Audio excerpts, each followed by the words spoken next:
This lesson looks more closely at the arithmetic sequence. An arithmetic sequence is a sequence with a common difference, implying that it's either increasing or decreasing in a linear fashion. So an arithmetic sequence is something like this: 7, 9, 11, 13, and so on. So what's the pattern?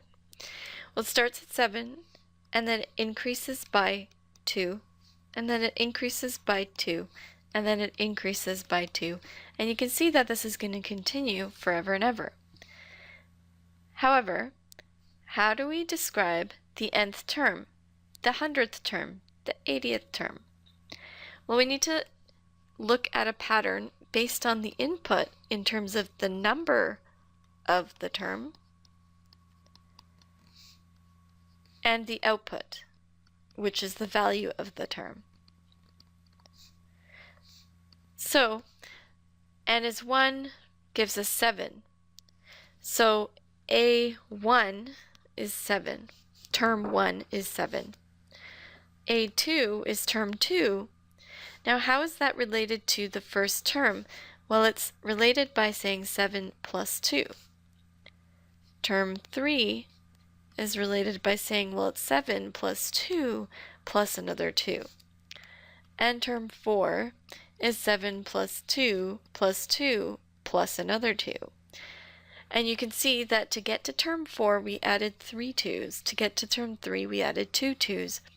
You can imagine to get to term 6, you'd have to add 5 2's. So to generalize this, our nth term starts with the first term, 7, and adds a number of 2's. Now we have to determine how many 2's it's adding. Well, it's not adding the same number as the number n, but it's adding 1 less. So this tells us what the nth term is based on the initial term, something called the common difference, which was 2, and then the number of the term. So in general, we have this. This is the nth term formula for any arithmetic sequence. Arithmetic sequences are always ones that have a common difference, where the common difference is found by taking the difference between any two numbers. Now this fancy formula basically says that D is the n plus 1th term minus the nth term, saying that you could take any two terms of the arithmetic sequence, subtract them, and you have the common difference. And this difference is multiplied by 1 less than the number of the term and added to the first term. And that's essentially describing this idea of starting with a number and then adding the same number to it, or subtracting the same number to it a number of times. So let's say you have an arithmetic sequence, starts with 3 and has a common difference 4. Write the first 5 terms. Well, it's going to start with 3 and it's going to add 4 once to get to the second term. That's 7. And then again 4. So 4 is being added twice to 3 now to get to the third term. So that's 11, and then 15, and then 19. So that's 5 terms there. But what about the 51st term? Well, we need to generalize. So what is the nth term? An is going to be starting with 3 and then adding 4 times n minus 1. We added 4 times 2 to get to 11, which was the third term. So notice that's where the n minus 1 is coming from. So now we just need to find the 51st term. So that's going to be saying take 3 and add 4 50 times, which is 51 minus 1. And so when we do that, we have 4 times 50, which is 203. So that's 203. Let's find the general term of these. So you have the first term and you have the common difference. So the general term is going to be an, standing for the nth term. start with 10, and then add the common difference times n minus 1. So that's minus 2 times n minus 1, and that's it. That's the general term. What about here? Well, these are all fourths. Remember, if it's the same denominator, then we're really just looking at the numerators. So what's the first term? The first term is 1/4. And what's happening? What's the common difference? Well, if you're really not sure, you can take any two numbers and subtract them if they're consecutive, and that gives you 2/4, which is actually a half. So what's happening is, for the nth term, you're starting with 1/4, and you're adding a half times n minus 1. So we can use that to now answer the question of find the 25th term. So in order to find the term, we're going to need to figure out what the nth term is first. So here we've got our first term, a1 is -14. What's our common difference? Well, if you're not sure, I mean, in this case you could see it's adding 3, but you could always subtract and double check if you like. -11 plus 14, that's going to be 3. So your nth term is going to be -14 plus 3 times n minus 1. This one is a little different because they give us the 11th term and the 17th term, and that's it. So they do also tell us, even though I haven't written, that these are arithmetic sequences. So we don't know what the first term is, and we don't know what the common difference is because we don't have any two consecutive terms. So what do we do? Well, let's take a look at what the formula would tell us. A11 would be A1 plus the difference times 11 minus 1, which means that A11, which is 6, would be A1 plus the difference times 10. Okay, what does the other one tell us? A17 tells us that A1 plus the difference times 16, which is 17 minus 1. So that tells us that 15 is equal to A1 plus 16D.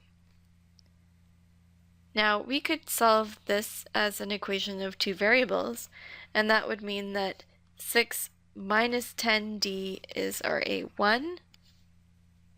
And so we could plug that in here using substitution, for example, and that would be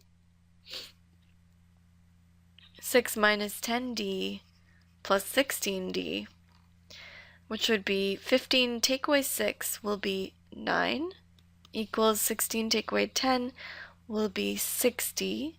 So D will be 9/6, which is 3/2. Now we can check that. Notice that if you start at A11 and go up to A17, take away 17 minus 11, you're actually going up 6 spaces. So if you go 6 plus 3/2 times 6 spaces, what does that give you? Well, that gives you 6 plus 9, which is 15, the A17th term. So it does work. It's just a way to check that. Or you could figure it out like that as well, just by counting back. Either way, now we know the common difference, but we still need to figure out what A1 is.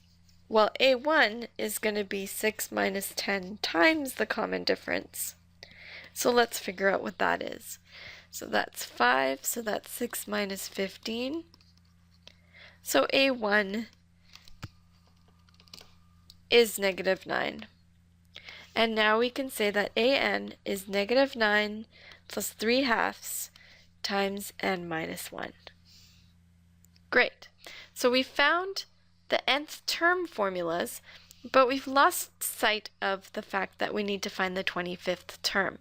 So now it's easy to, for both of these examples, find the 25th term. So let's do that. We've got A25 is going to be negative 14 plus 3 times 24. In this case, so that's negative 14 plus 3 times 24 is going to be 58. And in this case, the 25th term will be negative 9 plus 3/2 of 25. And so that's going to give us a fraction, negative 9 plus 75 over 2. And when you find common denominator, that's negative 18 over 2 plus 75 over 2, which will be 57 over 2. Finally, let's look at finding the number of terms. Again, it's really nice to have the nth term formula because then we can solve for n to find the number of terms. So here we have our a1. We know our common difference is negative 4. So a1 is 9, the common difference is negative 4, so we know that an is equal to 9 minus 4 times n minus 1. So if we want to figure out what the last term number is, we can replace our an with a negative 35 and solve for n.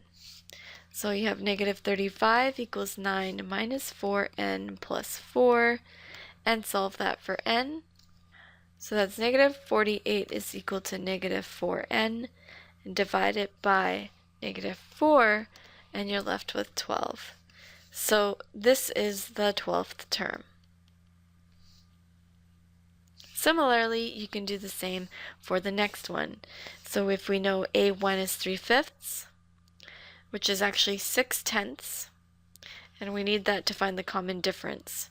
So a1 is 3/5. The common difference will be 11/10 minus 6/10, which is 5/10, which is 1/2. So that gives us an is equal to 3/5 plus 1/2 times n minus 1. However, our an is 31/10, so we now need to find n. So if we distribute it, let's get everything in a common denominator. You could actually, before doing that, multiply everything by 10 to leave us with some nicer results. Leaving us with 31 is equal to 6 plus 5 and minus 1. So that's 31 minus 6 is 25. Let's divide it by 5 so we know 5 is n minus 1. And add 1 so n is 6. So that is the 6th term. So the an formula is actually very useful in several ways, not just finding the nth term, but also finding the other parts like the first term or the common difference or the number of terms.